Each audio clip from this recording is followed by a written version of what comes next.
Impermanent loss course number 6. Number 6. Number 6. Number 6. Number 6.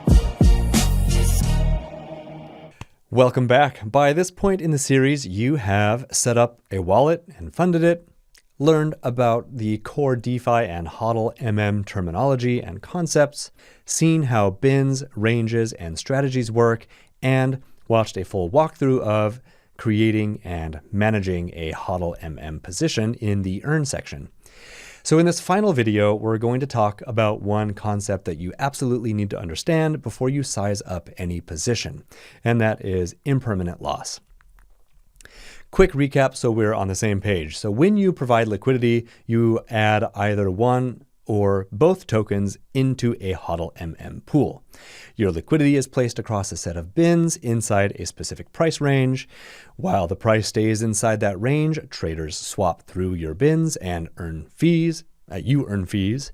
And the mix of tokens you hold inside the pool changes as price moves.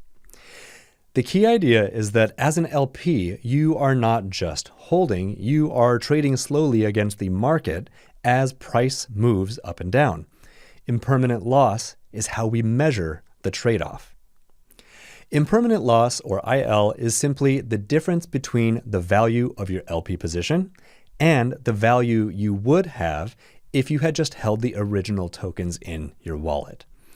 It's not some extra penalty or fee that the protocol charges. It is the consequence of the price moving while your assets are inside a pool instead of just sitting untouched in your wallet.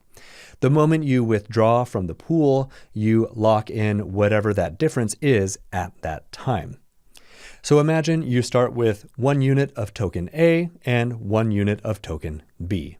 You could do one of two things. You could hold both tokens in your wallet and walk away, or you can provide them as liquidity in a HODLMM pool. Time passes and the price of token A moves relative to token B. If you had just held, your wallet would still show 1A and 1B, just worth a different total in dollar terms.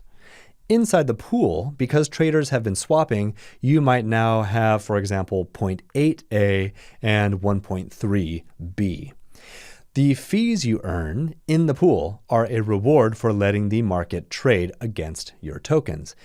Impermanent loss is what you gave up by allowing that to happen compared to doing nothing.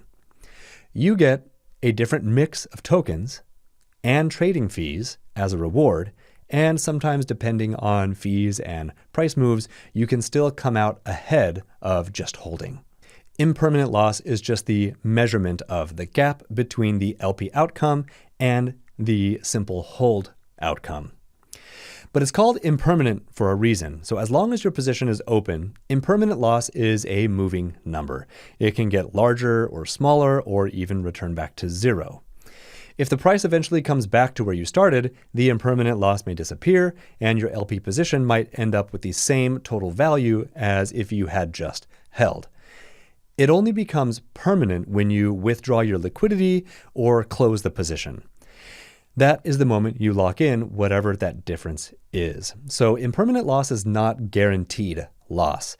It is a risk that depends on how far and how long the price moves away from your entry point and on how much you earn in fees while you are in that pool. Now let's connect this directly to HODLMM and the idea of ranges and bins. In HODLMM, you choose a price range for your position. Your liquidity lives inside a set of bins within that range, and while price is inside your range, traders are swapping through your bins and you are earning fees. As the price moves, if it moves upward, you gradually end up holding more of the down token and less of the up token. And if it moves downward, the opposite is true. If the price moves far enough that it leaves your range, your position becomes one-sided in a single token. You stop earning fees until price comes back into your range or you adjust the position. And at that moment, if you withdraw, your impermanent loss is whatever the gap is between your new one-sided balance and what you would have had if you had just held both tokens. Because HODLMM uses concentrated ranges, Narrow ranges can earn more fees when price stays inside them, but the same narrow ranges can also create larger impermanent loss if price trends strongly out of your range.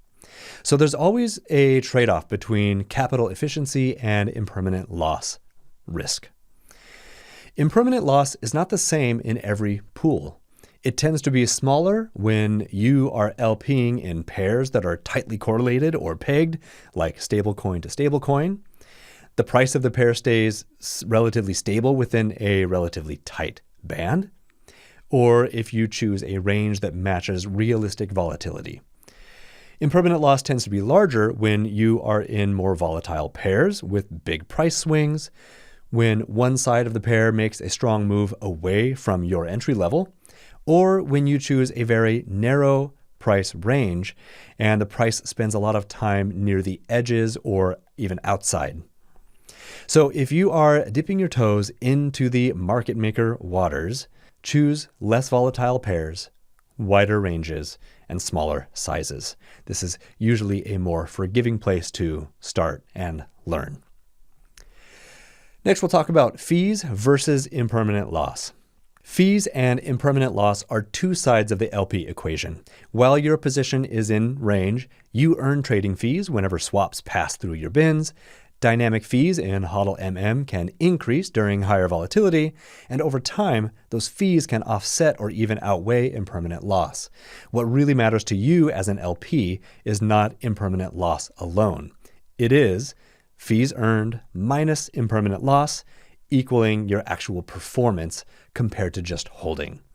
So if a pool has healthy volume, strong fee over TVL, and your range spends a lot of time in the active trading area, then your fees have a better chance of compensating for any impermanent loss. In the last video, we talked about tracking your positions in a simple spreadsheet or notebook.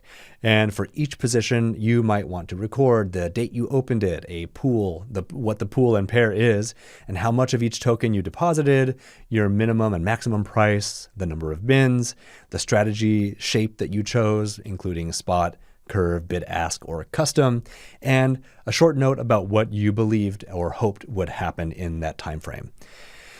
Now for impermanent loss, you can add a few more checks. After some time passes, maybe a week or a month, look at the current value of your position, compare it to what you would have had if you had simply held the same starting amounts of each token, and note whether your fees have made up the difference or not.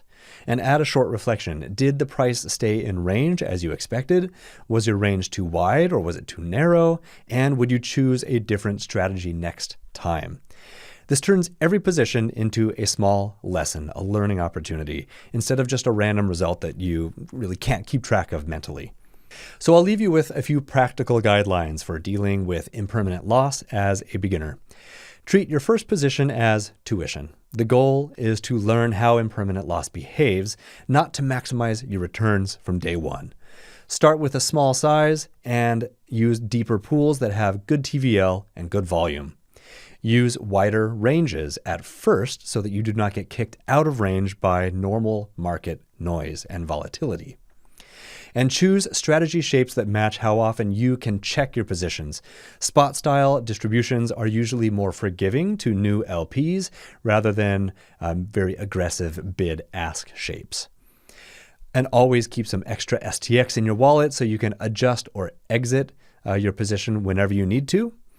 And keep writing down what you are doing and why. Your own notes will become one of the best teachers you have.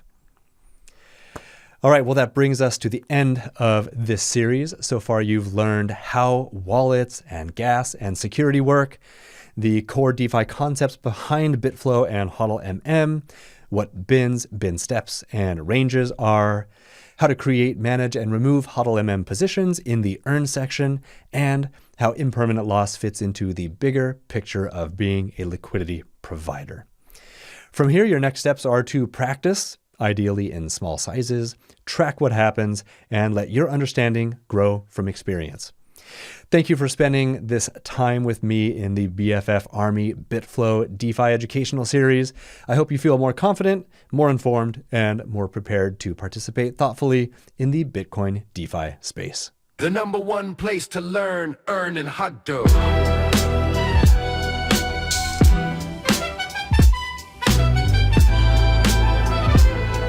The BFF.Army.